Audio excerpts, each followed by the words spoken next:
మనకు అప్పుడప్పుడు మనం సోషల్ దీంట్లో యూట్యూబ్లో చూస్తుంటే ఒక ఆఫీసర్ ఈ హాస్టల్స్ వాటి తిరుగుతుంటాడు. నాకు భలే ఇష్టం ఆయన మహానుభావుడు ఎవరో.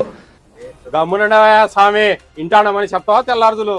ఆయన పేరు గుర్తులేదు కానీ హాస్టల్లో చెక్ చేస్తుంటాడు ఫుడ్. ఏమమ్మా ఎంత పెట్టావు?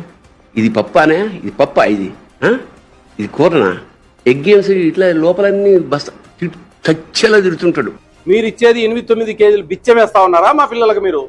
ఈ హాస్టల్స్ వీళ్ళు గవర్నమెంట్ హాస్టల్స్ ఇంత డబ్బులు తింటే మనుషుల పశువుల పచ్చి బూతులు తిడతాడు. అంటే ఇవాళకి కూడా దుర్మార్గం కొనసాగుతుంది. నేను చాలా చిన్న మండల్లో పుట్టాను, ఒక మండల్ ప్రెసిడెంట్గా పనిచేశాను. అది నా లైఫ్, అది నా లెవెల్, ఒక మండల్ లెవెల్. అలాంటి నన్ను ఈ ఫుడ్ కమిషన్ చైర్మన్ చేసి ఇంతమందికి మేలు చేయగలిగే శక్తి నాకు ఇచ్చారంటే వైఎస్ జగన్మోహన్ రెడ్డి గారు. ఆయనకే నేను థ్యాంక్స్ చెప్పుకోవాలి.